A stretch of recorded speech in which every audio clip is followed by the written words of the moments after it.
Dear student, welcome to PL academy. एक practice set हम करा चुके हैं। यह दूसरा प्रैक्टिस सेट है। इसका पहला क्वेश्चन है, वायु में लगातार रहने पर सोडियम अंत में परिवर्तित हो जाता है। ऑप्शन दे रखे हैं NaCl, Na2CO3, Na2O, Na2O2। देखिए जरा किस तरीके से सॉल्व करेंगे। इसमें पूछा गया है वायु में लगातार रहने पर सोडियम अंत में परिवर्तित हो जाता है। 4 ऑप्शन दे रखे हैं, तो चलो करके देख लेते हैं इसे। लगभग कई स्टेप में ये रिएक्शन कंप्लीट होगी। चलो देखते हैं। मान लीजिए कह रहे हैं अगर सोडियम 4 मॉलिक्यूल सोडियम के ले लेते हैं और ऑक्सीजन से जब इसे रिएक्ट कराएंगे तो हमें मिलेगा 2Na2O। अगेन इसको उठाएंगे तो 2Na2O प्लस फिर से ऑक्सीजन से रिएक्ट करा देते हैं तो हमें मिलेगा 2Na2O2। फिर Na2O से रिएक्ट कराएंगे वाटर मॉलिक्यूल को तो हमें मिल जाएगा sodium hydroxide 2NaOH। Sodium hydroxide को रिएक्ट कराएंगे कार्बन डाइऑक्साइड से तो हमें मिल जाएगा Na2CO3 प्लस H2O। 4 स्टेप में लगभग ये रिएक्शन कंप्लीट होगी। तो हमें जो कंपाउंड मिला उसका नाम है सोडियम कार्बोनेट। तो किस ऑप्शन में दे रखा है सोडियम कार्बोनेट?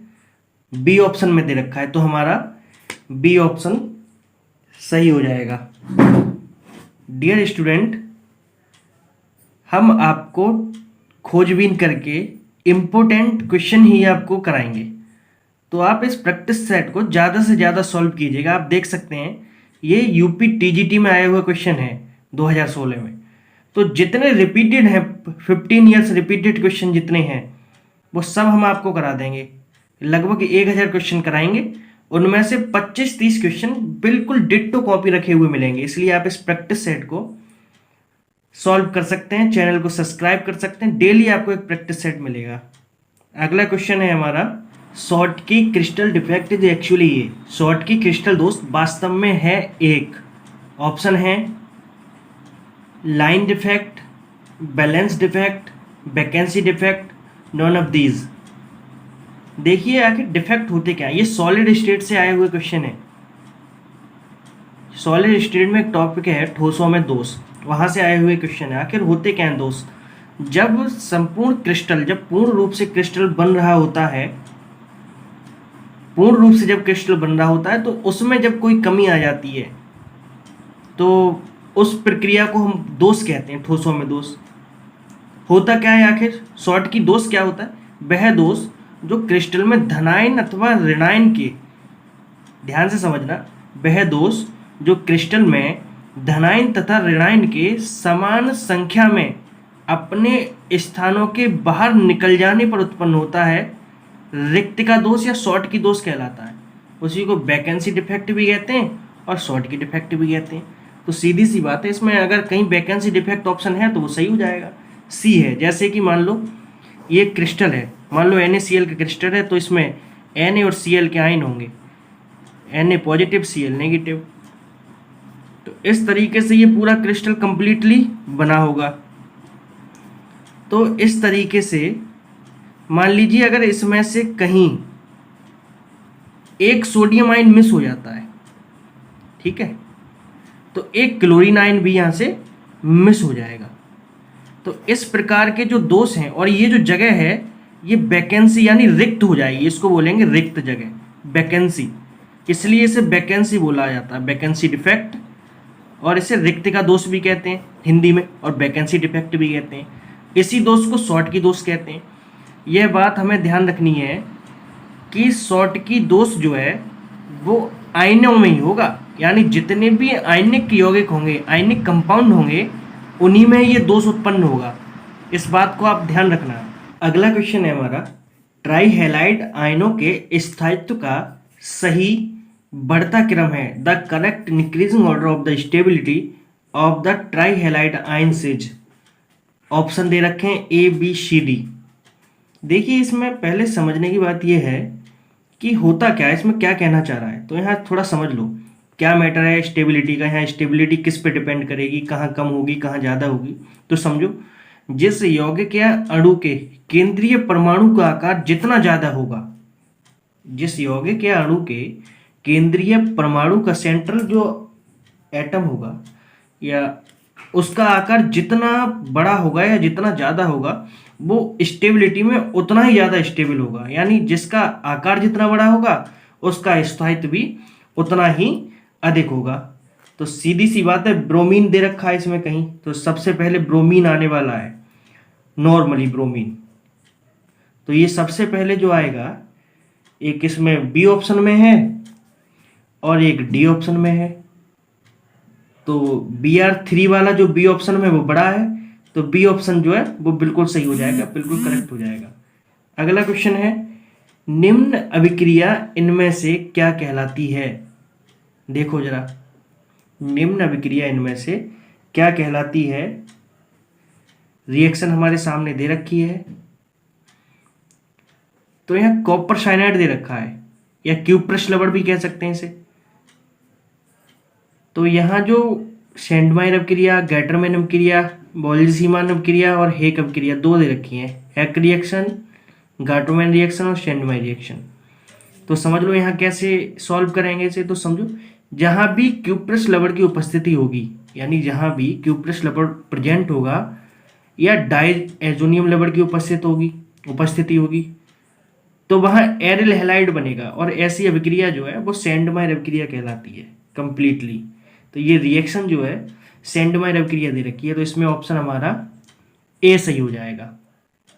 अगला क्वेश्चन है हमारा, अगला क्वेश्चन दे रखा है, निम्नलिखित अभिकर्मकों में से कौन रीमर टीमन अभिक्रिया करता है। Which of the following reagent undergo Reimer Tiemann reaction. Option A B C D दे रखे हैं। तो सीधी सी बात है, रीमर टीमन अभिक्रिया किसे कहते हैं। तो यहाँ समझ लो, जब कोई क्षार, कोई भी हो सकता है, NaOH ले लो, KOH ले लो, जब कोई क्षार फिनॉल और क्लोरोफॉर्म से रिएक्ट करेगा, या फिनॉल और क्लोरोफॉर्म की प्रेजेंट में उसे हीट करेंगे, तो हमें बेंजल्डिहाइड मिलेगा। चाहे वो पैरा मिल जाए या ऑर्थो मिल जाए, लेकिन मिलेगा बेंजल्डिहाइड। तो रिएक्ट यहाँ क्लोरोफॉर्म रहता है, ठीक है, और फिनॉल रहता है। तो इसमें फिनॉल हमारा कहाँ दे रखा है, बी ऑप्शन में दे रखा है। तो बी हमारा ऑप्शन जो है सही हो जाएगा। अगर इस रिएक्शन को हम कंप्लीट करके देखें, रीमर टीमन अभिक्रिया को कंप्लीट करें, तो ये हो जाएगी। देखो, ये इस तरीके से हो जाएगी। फिनॉल का रिएक्ट कराएंगे हम क्लोरोफॉर्म से, ठीक है, NaOH की प्रेजेंटेशन रहेगी रिएक्टेंट के रूप में, ठीक है, रिएक्टेंट के रूप में नहीं, कैटलिस्ट के रूप में, सॉरी। हमें यहाँ कंपाउंड जो मिलेगा, तो ये मिल जाएगा हमें CHCl2, 2NaOH और यहाँ 2NaCl निकल जाएगा, साफ सी बात है। अगला कंपाउंड जो हमें मिलेगा वो इस तरीके से मिलेगा, ONA फिनोक्साइड और CHOH और ये OH। आगे जब ये जाएगा तो इसी तरीके से फिर से ये बेंजीन के साथ फिनोक्साइड मिल जाएगा हमें, ONA और CHO। देखो इस तरीके से हमें ये फिर से मिल जाएगा CHO, ठीक है। फिर आगे ले जाएंगे इसे हम, तो यहाँ HCl प्रेजेंट रहेगा और NaCl यहाँ निकल जाएगा, तो हमें बेंजल्डिहाइड मिल जाएगा यहाँ, और दोनों यहाँ जुड़े हुए होंगे OH और CHO। तो ये तो हमें ऑर्थो मिल गया, ऑर्थो हाइड्रोक्सी बेंजल्डिहाइड कह सकते हैं हम इसे। और एक और हमें पैरा मिल जाएगा, तो साफ सी बात है ये पैरा हो जाएगा ये। तो ये रिएक्शन हमारी जो है इस तरीके से कंप्लीट होगी, यहाँ से स्टार्ट होके, और ये इस तरीके से हमारी रिएक्शन कंप्लीट होगी। तो सीधी सी बात है, फिनॉल हमारा जो है ऑप्शन में है वो सही हो जाएगा। तो फिनॉल ऑप्शन हमारा बी दे रखा है, तो हमारा बी ऑप्शन जो है बिल्कुल करेक्ट बैठेगा। अगला क्वेश्चन है हमारा, निम्न बोरोन हैलाइड्स की लुईस अम्लीय प्रबलता का सही क्रम है।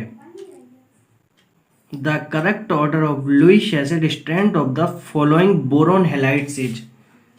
देख लीजिए, इसमें हैलाइड्स दे रखे हैं, ठीक है, बोरोन से जुड़े हुए हैलाइड्स हैं। आखिर यहाँ होगा क्या, तो पहले इसको समझ लो।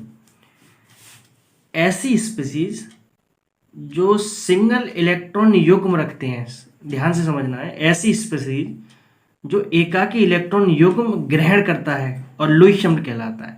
लुईस अम्ल क्या होता है? ऐसे कैरेक्टर या ऐसी स्पीसीज जो सिंगल इलेक्ट्रॉन युग्म एक्सेप्टर होते हैं, वे लुईस अम्ल कहलाते हैं। इसमें बोरोन हैलाइड्स दे रखे हैं। तो इस क्वेश्चन के अकॉर्डिंग जो सबसे पहले हैलाइड जो जुड़ेगा बोरोन से, तो ब्रोमीन होगा। तो ब्रोमीन यानी देख लीजिए इस तरीके से क्या होगा, ब्रोमीन होगा। तो इसे इस तरीके से सॉल्व करते हैं। ब्रोमीन इस तरीके से इसे सॉल्व करेंगे। सबसे पहले BBr3 ये वाला अरेंजमेंट आएगा, फिर उसके बाद BCl3 वाला आ जाएगा, क्लोरीन, फिर उसके बाद फ्लोरीन आ जाएगा, BF3। ये क्रम जहाँ होगा वो ऑप्शन जो है सही हो जाएगा बिल्कुल। तो ये ऑप्शन हमारा कहाँ दे रखा है? सी में दे रखा है, तो हमारा सी ऑप्शन बिल्कुल सही हो जाएगा। एक बार फिर से समझ लो, ऐसे कैरेक्टर जो एकाकी इलेक्ट्रॉन एक्सेप्टर होते हैं वे लुईस अम्ल कहलाते हैं। तो बोरोन हैलाइड्स और लुईस अम्ल की प्रबलता का जो सही क्रम होगा वो यही होगा। पहले ब्रोमीन आएगा, फिर क्लोरीन आएगा, फिर फ्लोरीन आएगा, क्योंकि ऊपर से जब नीचे जाते हैं तो उनकी प्रबलता जो है बढ़ जाएगी, ऑर्डर बॉन्ड और स्ट्रेंथ ऑर्डर बढ़ जाएगा, इसलिए जो है ये ऑप्शन में हमारे सही हो जाएगा। अगला क्वेश्चन है हमारा, क्षार धातुओं के फ्लोराइडों की जालक ऊर्जा के घटने का सही क्रम है। तो यहाँ भी समझने की बात वो होगी हमारी कि जालक ऊर्जा क्या होती है, क्या होता है जालक ऊर्जा, कैसे पहचानेंगे। तो समझ लो यहाँ, यानी पॉजिटिव आयन जो होंगे, यानी धनायन का आकार जितना छोटा होगा उसके फ्लोराइडों की जालक ऊर्जा उतनी अधिक होगी। इस बात को समझ लो, यानी पॉजिटिव आयन जितने छोटे होंगे उनकी फ्लोराइडों की जो ऊर्जा होगी वो उतनी ज़्यादा होगी। अगर क्वेश्चन के अकॉर्डिंग देखें तो सबसे पहले इसमें दे रखा है हमारा सोडियम है, रुबिडियम है, सीजियम है, पोटेशियम है, लिथियम है। तो सबसे पहले हमारा लिथियम आने वाला है, तो डी वाला ऑप्शन तो वैसे ही ब्रेक हो जाएगा। तो लिथियम हमारे तीनों में दे रखा है। लिथियम के बाद जो आएगा वो सोडियम आएगा, तो ए और सी वाले में दे रखा है सोडियम, तो ए और सी वाले में। उसके बाद पोटेशियम आएगा, क्योंकि हाइड्रोजन, लिथियम, सोडियम, पोटेशियम, तो लिथियम, सोडियम, पोटेशियम का सही क्रम है लिथियम, सोडियम और पोटेशियम। सी ऑप्शन में सही है, तो ऑप्शन हमारा सी सही हो जाएगा। इसे इस तरीके से लिख सकते हैं, देखिएगा जरा। सबसे पहले हमारा आ जाएगा लिथियम, ठीक है, फ्लोराइड इनसे जुड़े हुए हैं। फिर उसके बाद आ जाएगा हमारा सोडियम, इसके भी साथ फ्लोराइड जुड़ा हुआ है। उसके बाद आ जाएगा हमारे पास पोटेशियम, उसके साथ भी फ्लोराइड जुड़ा हुआ है। उसके बाद रुबिडियम आ जाएगा, ठीक है। फिर उसके बाद हमारा आ जाएगा सीजियम। तो ये वाला क्रम जहाँ प्रेजेंट है वो ऑप्शन हमारा सही हो जाएगा। तो ये ऑप्शन हमारा सी है, सी ऑप्शन हमारा बिल्कुल सही हो जाएगा। अगला क्वेश्चन है, एलिजेरिन इनमें से क्या है? What is alizarin in the following? फिर से समझ लो, फिर से क्वेश्चन पढ़ते हैं। एलिजेरिन इनमें से क्या है? What is alizarin in the following? UP PGT में आया क्वेश्चन है, बहुत ज़्यादा इंपॉर्टेंस रखता है। तो देखो एलिजेरिन होता क्या है आखिर। ये स्ट्रक्चर आपको स्क्रीन पे दिखाई दे रहा है, इसे देखिए, ये एलिजेरिन की संरचना है, ठीक है। इसे एलिजेरिन कहते हैं, एलिजेरिन का स्ट्रक्चर है ये। अगर इसे IUPAC फॉर्मेशन में लिखेंगे तो इसका नाम हो जाएगा 1,2, इधर से नंबरिंग करेंगे इसकी, तो इसका नाम हो जाएगा 1,2 डाईहाइड्रोक्सी एंथ्रोक्यूनोन, क्योंकि बीच में जो स्ट्रक्चर है वो क्यूनोन का है, ठीक है। तो 1,2 डाईहाइड्रोक्सी N3 क्विनोन। क्योंकि डाई कैसे हो जाएगा डाईहाइड्रोक्सी, क्योंकि दो OH जुड़े हुए हैं इससे। तो ये वाला ऑप्शन जो है कहाँ है, बी ऑप्शन में है। तो बी ऑप्शन जो है बिल्कुल हमारा करेक्ट हो जाएगा, सही हो जाएगा। अगला क्वेश्चन है हमारा, सी सिंगल बॉन्ड सी आबंधन निम्न कारण से छोटा हो जाता है, और इसमें एक्रिलोनाइट्रिन दे रखा है CH3 सिंगल बॉन्ड CN। इस क्वेश्चन को समझो, ये बहुत ज़्यादा इंपॉर्टेंट है। PCS का क्वेश्चन है, ये PCS में आया हुआ क्वेश्चन है, और PCS प्री में भी पूछा गया है। तो इससे ही आप अंदाज़ा लगा सकते हैं कितना ज़्यादा जरूरी है, और मोस्ट रिपीटेड क्वेश्चन है। ये कई बार पूछा गया है, मैंने कई प्रैक्टिस सेट में से देखा हुआ है, इसीलिए मैं आपको यहाँ पे लेकर आया हूँ। इस क्वेश्चन को समझ लो। देखो क्या दे रखा है, ये बॉन्ड फॉर्मेशन पूछा हुआ है कि किस कारणों की वजह से छोटा होता है। तो पहले समझ लो, असल में यहाँ जो दे रखा है, मान लो CH3 CN दे रखा है हमें, अगर स्ट्रक्चरल फॉर्म में से डिजाइन करेंगे तो ऐसे होगा, ठीक है। तो इस बात को समझो, CH3 CN में जो कार्बन और नाइट्रोजन के बीच ये जो बॉन्ड हैं, ठीक है, कार्बन और नाइट्रोजन के जो बीच हैं वो ट्रिपल बॉन्ड होते हैं, और हाइड्रोजन के बीच सिंगल बॉन्ड होते हैं। इनके कारण कार्बन और कार्बन के बीच कॉन्जुगेशन हो जाता है, हाइपर कॉन्जुगेशन बोलेंगे जिसे, जिस कारण इसकी लंबाई छोटी हो जाती है। आप बात समझ में आ रही है, इसका स्ट्रक्चर इस तरीके से बन गया। यानी इस कार्बन और नाइट्रोजन के बीच में तो ट्रिपल बॉन्ड प्रेजेंट है, और इस कार्बन और कार्बन के बीच में सिंगल बॉन्ड प्रेजेंट है, और इनकी वजह से इन दोनों के बीच में हाइपर कॉन्जुगेशन हो जाता है, अति संयुग्मन, और उसकी वजह से जो है इसकी लंबाई छोटी हो जाती है। तो इसमें ऑप्शन हमारा कौन सा सही हो जाएगा, हाइपर कॉन्जुगेशन। तो हाइपर कॉन्जुगेशन सी दे रखा है हमारा, सी अति संयुग्मन भी उसे हिंदी में बोल सकते हैं। तो ऑप्शन नंबर सी हमारा बिल्कुल करेक्ट हो जाएगा। ऑप्शन नंबर सी हमारा जो है बिल्कुल करेक्ट हो जाएगा। अगला क्वेश्चन है, निम्न में से कौन सा अधातु का ऑक्साइड है, विच out of the following is non metal oxide. तो इसमें से कौन सा सही हो जाएगा। देखो इसमें बोला है कि नॉन मेटल ऑक्साइड कौन सा है, नॉन मेटल ऑक्साइड बोला है। तो देखो एल्युमिनियम मेटल होता है, सीधी सी बात है।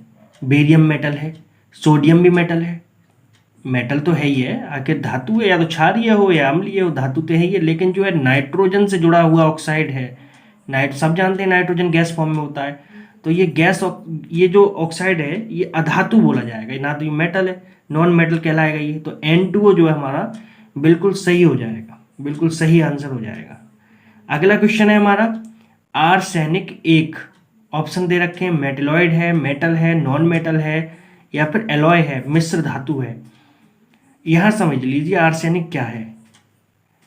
तो मेटलॉइड और ये पूरे कंपाउंड क्या होते हैं, इनको मैं जो डिटेल में बताता हूँ, इसको थोड़ा ध्यान से समझो। देखिएगा जरा, मेटल नॉन मेटल आखिर होते क्या है, इसे जरा ध्यान से समझ लो।